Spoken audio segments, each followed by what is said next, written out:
Everybody, let's now transition over to NFL, which NFL had some big coaching departures as well.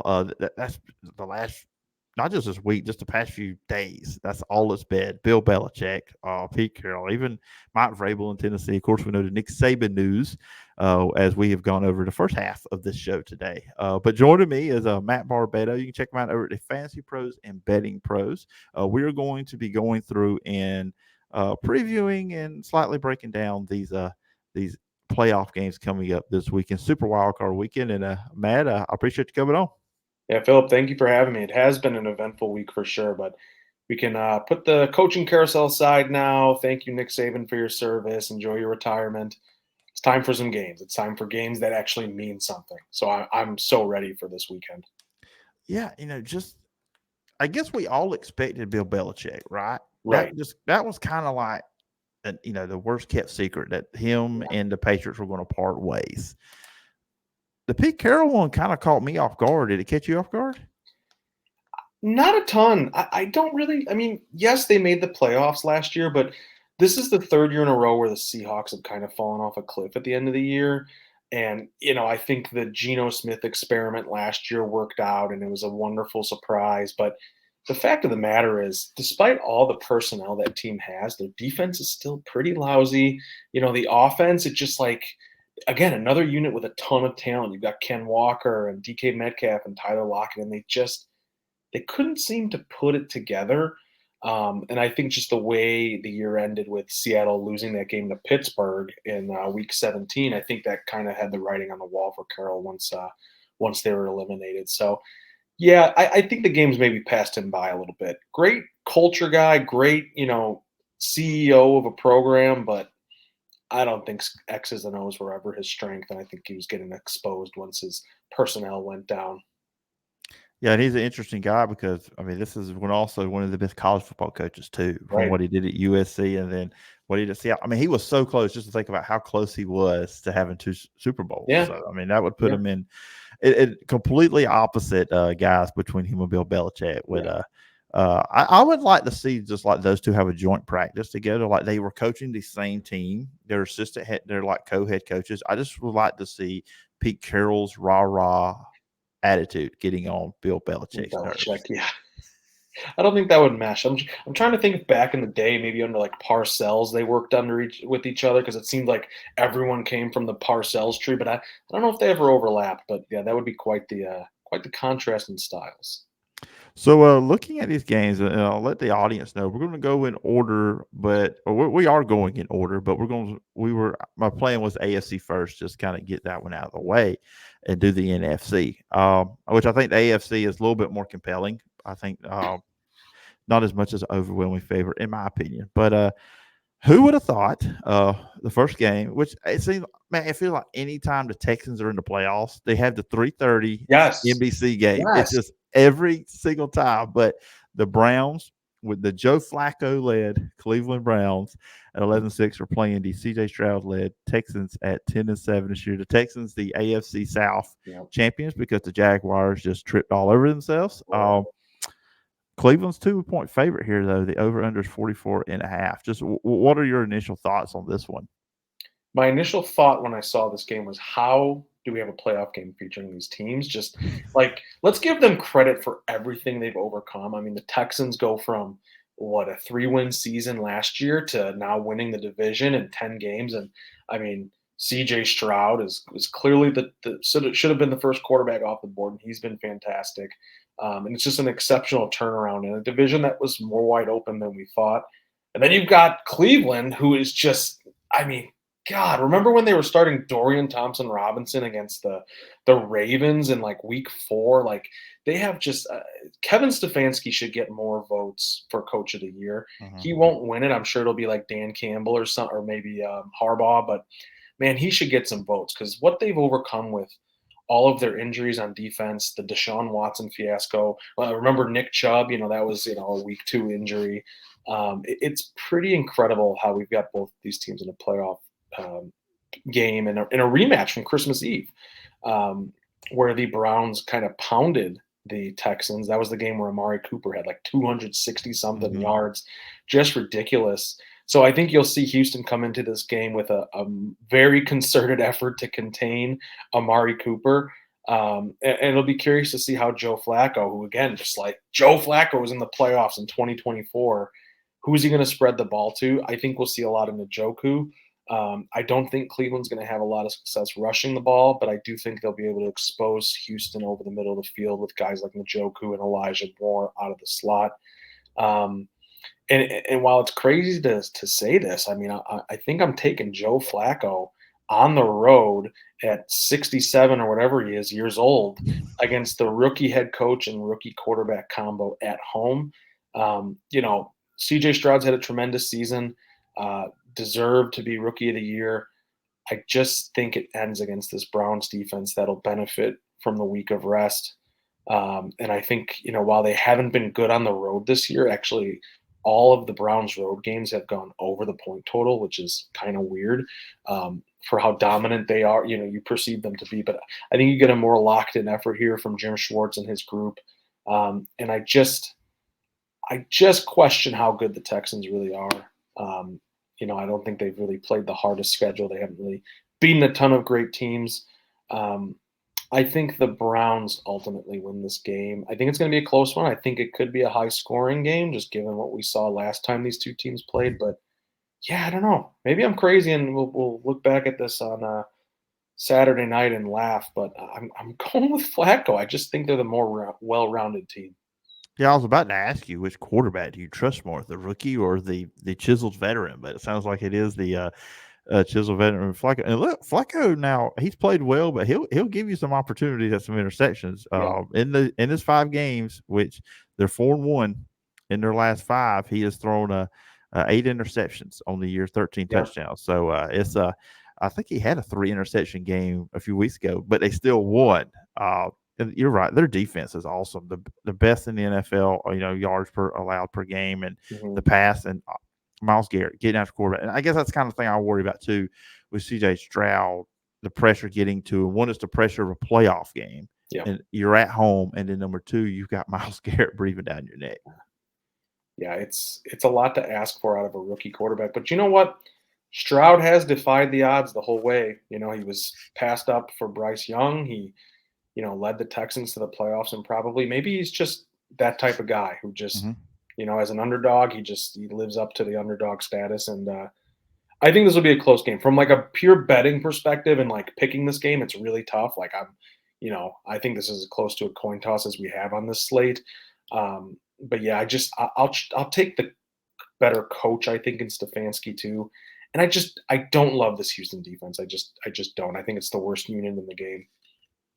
Yeah, I'm kind of leaning with you too. I want to go Cleveland. I want to see Flacco going into the run. I think it'd be kind of fun too. Maybe go to Baltimore in the divisional round. How about that? Well, it would be the first time to play these playoffs. We have a former quarterback going against a team. We'll get to that one in a moment. Then the game that will not be on regular television. This will be on Peacock, 7:00 on Saturday night. The 6th seed of Miami Dolphins is wild. You go from being the 2 seed to the 6th seed in one game. They will be playing the 3 seed, the Chiefs, who are 11-6.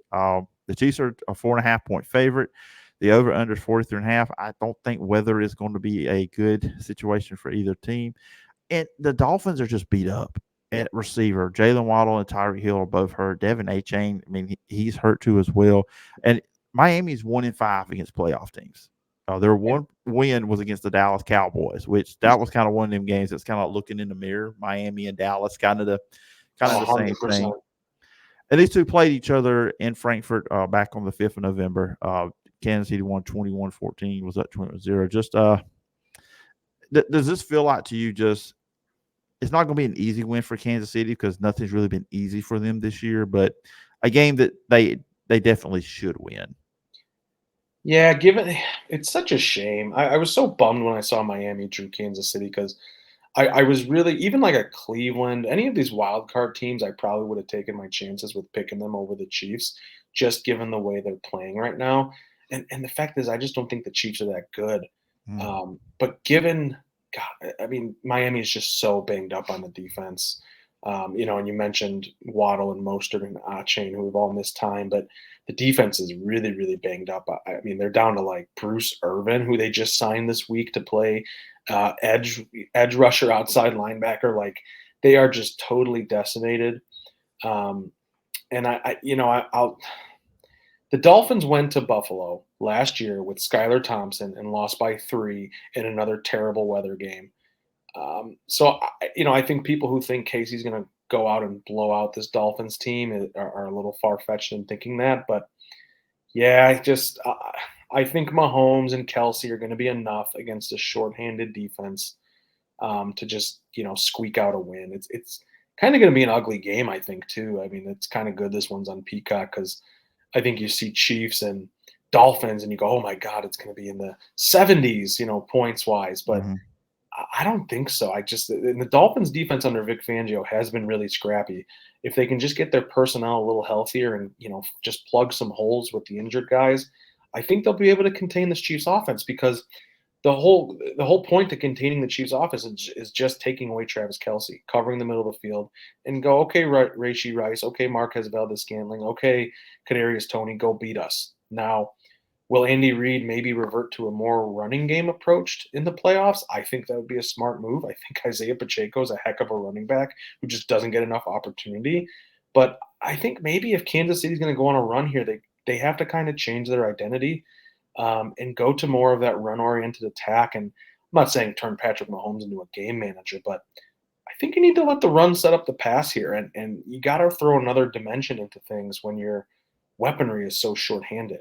And the Chiefs have an excellent defense. I mean, they've been great all year. So I think you can ride that defense and your running game to a win over the Dolphins. Now, can they go to who would they play next? Potentially, who would they Be play? Buffalo Buffalo, yeah. potentially. Yeah, could they beat Buffalo on the road with that? I don't know, but I think they will do enough to beat Miami. I think Miami keeps us close, and I think the game's gonna go into the total too, especially with this weather. I mean, two in the cold is gonna be a sight. Yeah, and you talk about the Chiefs defense, getting out your quarterback, second in the league, 57 sacks on the year, and this has been my knock on Tua since college. Obviously, saw most of his games. If he gets off his spot, if he's out of rhythm, he's not as good. He's very in a way Drew Brees like. I think Drew Brees could have Yeah, been that way too as well. You get him out of his rhythm, he's not the same quarterback. And then again, the receivers they're going to be playing. We know that, but they're banged up. Waddle and Hill, they just can't use their speed in this situation. right. Yeah, I'm going Kansas City. It's just because I agree with you. I don't think it's a high. I don't think they blow them out because I don't think Kansas City can blow any of these teams out. no, I don't think they could do it to Pittsburgh, which we'll talk about next. If they played them, if they were playing them instead of Buffalo playing them, but it's just kind of ride your defense, and I'm full agreement with you. So it should be interesting on the Peacock. And how many times we get to see Taylor Swift? Will we get a Taylor Swift concert on the Peacock coming in the future? Is that why no, they're doing no. this? But you know what? Anything is possible in this NFL season. I could, I could see it. I am going to be paying attention. I don't usually care about viewership for these games, but I want to see what the you're streaming an NFL playoff game on Peacock. I'm very curious to see how that'll be received. Yeah, it'll be very interesting to say the least. Now Sunday, the first game is also an AFC game. The 7-seeded Steelers get into the playoffs at 10-7. Look, say what you want to about this team. They're not fun to watch, just as from a fan standpoint. But Mike Tomlin gets it done. Yep. He's a great coach, and he proved it once again with 3 different quarterbacks this year. They'll be playing the Buffalo Bills. I like to call that the topsy-turvy Jekyll and Hyde Buffalo Bills. They're 11-6. Like I said, 12 o'clock CBS. Buffalo's a 10-point favorite. I think it's the biggest line Yeah. in this playoff. The over-under is 35.5. So I don't think people are expecting the Steelers to score a lot. I'll just say this, and we probably won't spend as much time on this one. I have a feeling. I think it just kind of, if Josh Allen doesn't turn the ball over, this should be, like I said, not easy. No NFL game is easy, but this should probably be the most comfortable game anybody could have this weekend. If Josh Allen is not, throwing 2 interceptions in the end zone in the first half like he did last week against Miami. Yeah. Do you want a reason why this game could be really close? What's that? Have you looked at the weather report? Yeah, that's the one thing. Yes. I'll give it to your listeners here because I know you guys will never experience where you guys are, but we're getting it in Chicago tomorrow and into Saturday, and then I think it's traveling up to Buffalo. But here's what it says per AccuWeather: 24 degrees. All right, not bad. It gets worse. Lake effect snow, additional 6 to 10 inches, and then you've got winds, 29 miles per hour with gusts up to 44 miles per hour. Um, if you are the Pittsburgh Steelers, you are hoping for the worst Mother Nature has possible because that I think the weather could be the ultimate equalizer in this game, especially with a team like the Buffalo Bills that they're so talented, but they just go into these little fits where they just make every mistake in the books. And I could just see Josh Allen slipping and falling in a pile of snow and the ball flipping from behind him. And, who's even Yes. on the Pittsburgh Steelers defense? Minka Fitzpatrick running it back for a touchdown and the Steelers win 10-7. Like, I'm just – that's what scares me. When the lines came out for this game initially, I bet Buffalo right away. At -9.5, thinking like, it's time to get rid of the Steelers, and I just think Buffalo's going to roll them. But the weather could be something to really watch in this game because especially if you have high winds, that's going to take out the passing game for the most part. I mean, Allen's got a rocket arm, but if he's thrown into the teeth of 30-mile-per-hour winds, it's just going to be really hard to move the ball. Where I do think Buffalo will eventually kind of pull away is, well, one, we haven't even mentioned Mason Rudolph. I don't know how the Steelers score more than 10 points on their own without getting set up with beautiful field position off turnovers. And the other factor is I just think Buffalo, since they fired Ken Dorsey, and this is why I like them to make a potential Super Bowl run, they have gone to the ground game more. I think they're running at about 52% of the time now, as opposed to more like 41% when Ken Dorsey was calling the plays. And now with Joe Brady, who was you may remember him, the hotshot LSU coordinator who fizzled out in Carolina, they've gone to a more balanced attack, and I think that balance is what Josh Allen really needs. It kind of saves him from himself. And Pittsburgh's run defense, especially without TJ Watt, is just terrible. And I think Buffalo will be able to run the ball on them. But yeah, it could be close just because the weather's that bad, and it just kind of throws a wrench into things. But yes, if the Bills take care of the ball, which is a big if, they should win. Didn't and once again it was the Texans, so I'm pretty sure it was a 3:30 NBC game.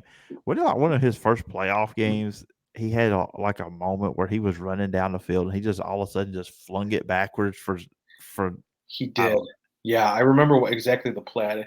He was like he saw a receiver, but I think he was getting hit or something, and maybe got turned around and just flipped it over his shoulder.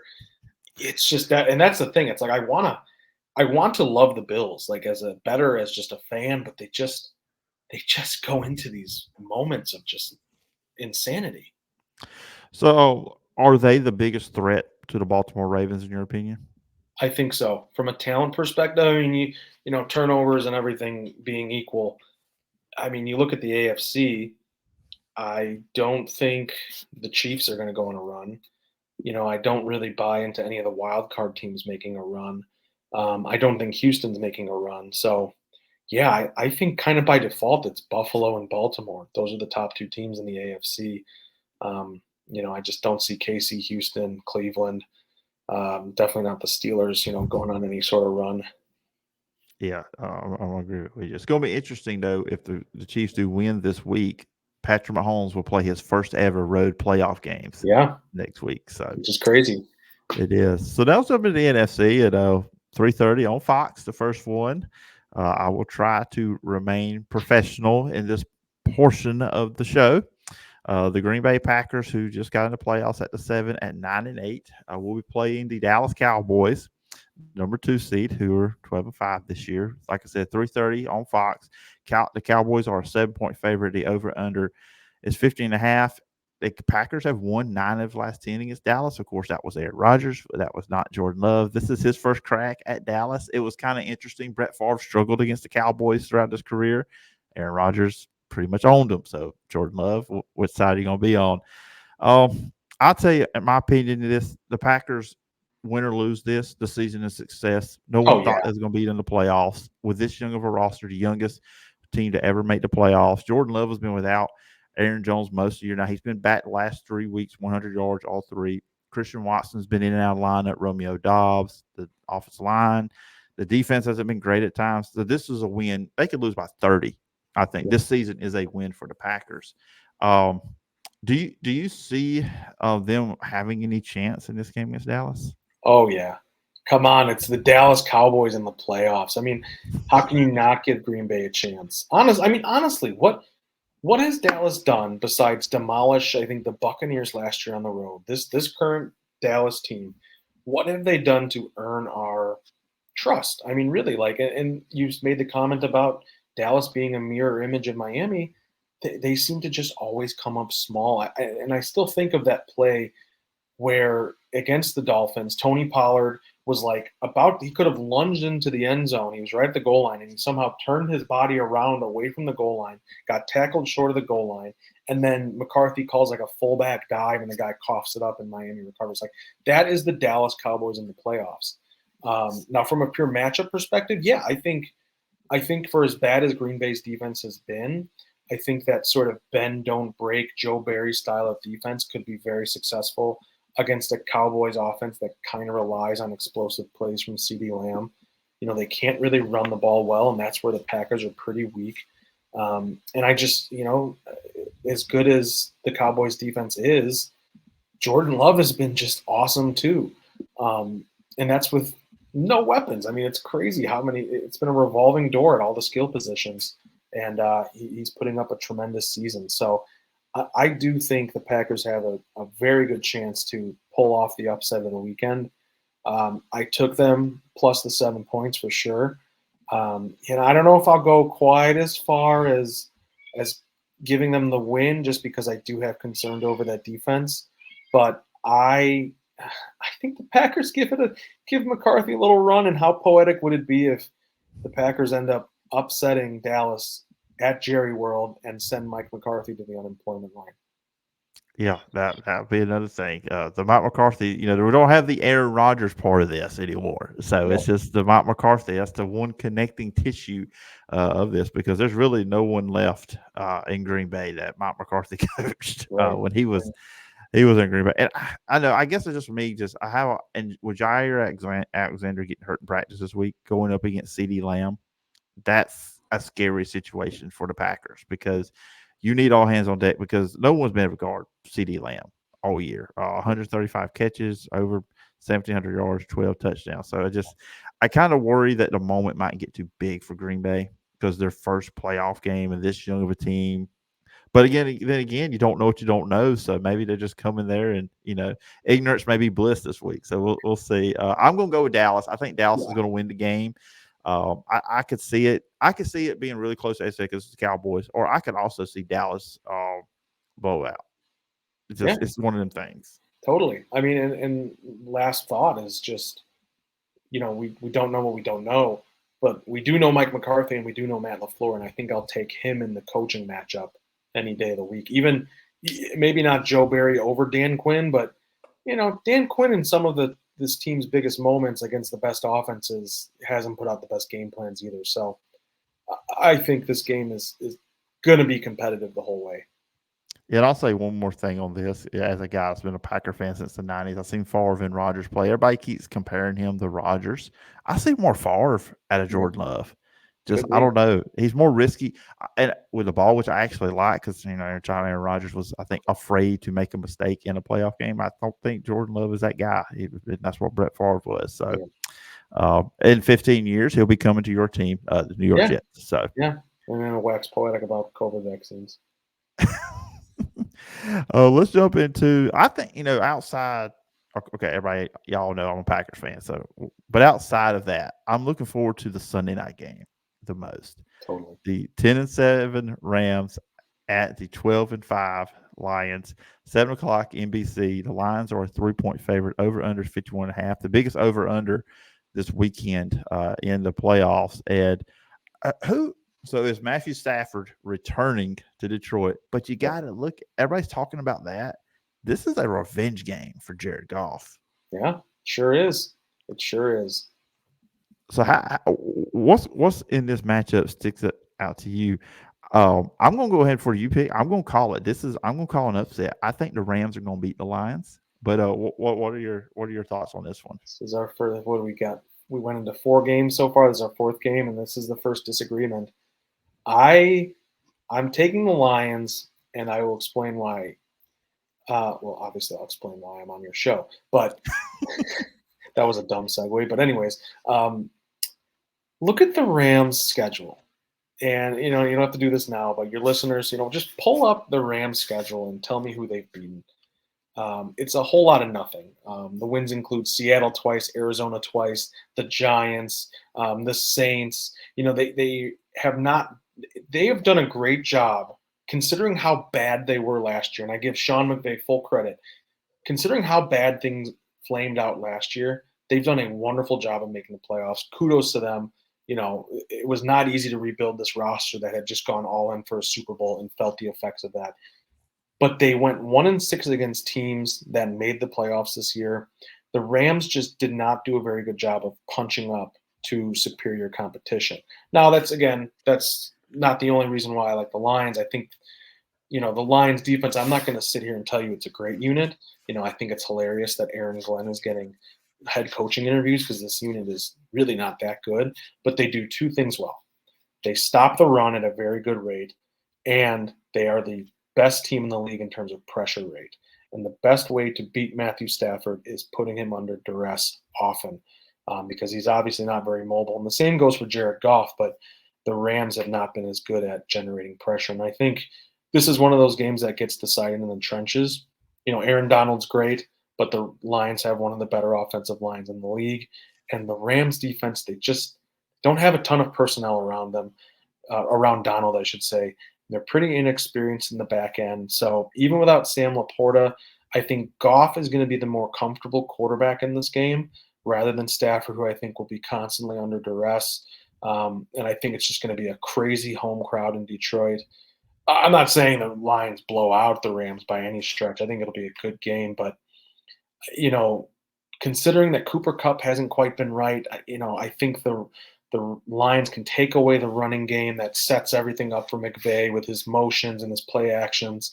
I it's unconventional, Phil, because I've heard many people who are liking the Rams, and I've seen a lot of people bet them at +3.5, and it's driven the line down to Detroit laying 3 points. But I'm going to go against the grain here a little bit. I'm taking the Lions to protect at home. And then who knows, if the Packers do their job, we could get another rematch. It'll be interesting, but I like the Lions. Yeah, they were a part of me. I was kind of hoping that the Rams would have lost, so then that you would have got the Packers going back to Detroit, where they've been proven they can win. Right. They did on Thanksgiving, but the Rams and the Lions. I mean, that's got to be the best storyline game of the weekend. It's not Joe Flacco. Come on, no, absolutely, yeah. It's a pretty awesome story. I mean, it's hard to imagine. Think back to when this trade happened. It really worked out for both sides. Like Mhm. it's about as good of a trade in terms of the end result as you could imagine. The Rams got their Super Bowl, and the Lions, yeah, they endured a tough first year with Goff, but they're on the rise now, and they're hosting a playoff game for the first time in 30 years, which might be the equivalent of a Super Bowl for people in Detroit. So, yeah, I think it's a home run for both sides, and obviously the Rams have won the Super Bowl from it, but yeah, it'll be another sort of way to pad the resume for one of these teams and who won that trade. Yeah, I remember when that trade went down. Everybody said, "Okay, Jared Goff will just be a stopgap quarterback for the Lions. He'll be there 1 year. They'll have probably a bad year. They'll draft a new quarterback, and then look, this is his 3rd year starting for him. So yeah, Right. it's worked out both. Do we? I don't know if we need to talk about the Eagles and Buccaneers because I'm not 100%. I am not excited about this one. This is Nope. like I am up here for the Lions and the Rams. I am down here for this one Yep. because Yep. Eagles at 11-6, defending NFC champions. They are heading the wrong direction. 1-4 their last 5. They have not played well since that. Really, most of the year they've won a lot of close games, and then last week this was a team that was trying to win last Sunday against the Giants and lost 27-10. They got embarrassed. Jalen Hurts is hurt with his hand. I saw on Thursday he had not thrown any all week. Yeah. The receivers are hurt. This is a banged up team. I mean, but Tampa Bay, I mean, they're not attractive either. They won 9-0 against Carolina, but kudos to them winning the division. Baker Mayfield, after Tom Brady, I think everybody had this team as last place in the Yep. South, and they win the division. I mean, the Saints were the favorite, but this team was looked at as dead. I mean, there were people that had Carolina ahead of them. That's how bad people thought it was going to be. But I think the Eagles probably win. They got the better roster. They should win. I'm not confident they are a 3-point favorite, but anything entertaining or amusing or interesting about this matchup to you, I Matt? think just the drama and the madness surrounding the Eagles. Like, kudos to Tampa Bay, kudos to Todd Bowles, kudos to Baker Mayfield. I don't think this team is really any good. I mean, they were good enough to win the NFC South, which, gosh, I mean, what a mess of a division. But yeah, I just want to see if the Eagles, can flip the switch and reset for the playoffs, or is this really too far gone? And they are just totally out of sorts, and they complete the collapse with what would be a terrible loss to, probably the easiest draw you could ask for a wild card team. Um, yeah, God, everything's just a mess. I mean, Jalen Hurts has been terrible against the blitz. That's where Todd Bowles really specializes. And this defense can't stop anyone. And they thought, going to Matt Patricia as defensive play caller was going to make a difference. I think it's made things worse. Um, the Eagles have a lot of trouble in the secondary, so I could see Mike Evans and Godwin going off in this game. Yeah, I just don't trust Philly right now. I don't trust Nick Sirianni to commit to his running game. And I think that's where the Eagles have sort of fallen off. I think they've become too enamored with throwing the ball, and I don't think Jalen Hurts has been healthy all year. That's why his mobility and his rushing, other than the tush push, has been pretty limited. Um, I'll take the Bucks just because I just feel like Philadelphia is broken, and you know what, the Bucks are at home, and I think they have enough playmakers on the outside to make the difference. But Baker Mayfield could throw 4 picks too. Yeah, that's the thing about that one with Baker. You just don't know. So this is a two-part question. First off, can any of these teams knock off the 49ers? And who do you like in the Super Bowl? I think I think Dallas can, but Dallas has to get there. And even so, I mean, we saw Dallas sort of get demolished by the 49ers earlier in the year. I think if there was a team who could do it, maybe it's Dallas, maybe Detroit, just with like that Dan Campbell underdog mentality. But eventually, I think they're going to get just sort of caught up with their bad secondary. Um, but I think it's sort of a 49ers runaway. I just think they are the top to bottom most talented team in the league. And I think as long as Brock Purdy's playing fine football, they will go to the Super Bowl. And I think they will win the Super Bowl over the Buffalo Bills, who, I don't know, pick a name out of a hat in the AFC right now. Buffalo has just been that Jekyll and Hyde team. I think they've been playing playoff football for the last 4 or 5 weeks. I think they just that level of urgency. I think they carry into this game or into the playoffs in general.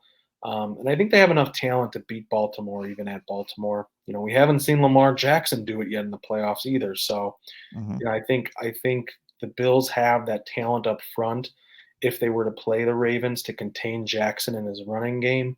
And I think they'll dare Jackson to beat them with his arm in a playoff high leverage situation. So I will go 49ers Bills, and I will take the 49ers. I think Kyle Shanahan finally gets his. All right, it's going to be that's be a big month for them. That'd be a fun Super Bowl. It would be a great Super Bowl, yeah. Josh Allen finally getting there, and then of course 49ers being able to rectify those demons from a few years ago when they lost to Kansas City. But Matt, it's been a lot of fun. We've gone 34, 35 minutes going through these games. If the listeners and viewers want to check you out online, where can they find you and all the work you're doing? Yeah, so they can find me at fantasypros.com and bettingpros.com. Obviously, fantasy football season is over, but it's always time to look ahead to 2024. Or if you're in dynasty leagues, we have great content there. You'll see me more right now on the betting pro side, where I am breaking down a lot of these playoff games. I'm doing game write-ups for pretty much half of the playoff games are splitting them up with another colleague. So you can find me on there. I'll be breaking down all the action this week. I broke down the Browns game, the Bills game, and the Lions game. Jeez, I had to really think hard about that. It's been a long week. But yeah, fantasypros.com, bettingpros.com, and then on Twitter at Real Matt Barbato. And I'll tell people this: yes, I am in Alabama, and everybody said, "Well, we can't sports bet here," but you get great information from betting pros if you just want to get a deeper inside look at the games, what's going on with these teams. So go check out both Fantasy Pros. I know there's plenty of people I know that play fantasy football. That's the key thing around here. But also the betting pro side, you can go over there. You can find out some great information on these games. But anyways, Matt, I appreciate the time as always, and I look forward to doing this again sometime down the road. Phillip, I hope we do our annual Super Bowl preview again where I get the result dead wrong. I'm looking forward to it, and thank you for having me as always throughout the season.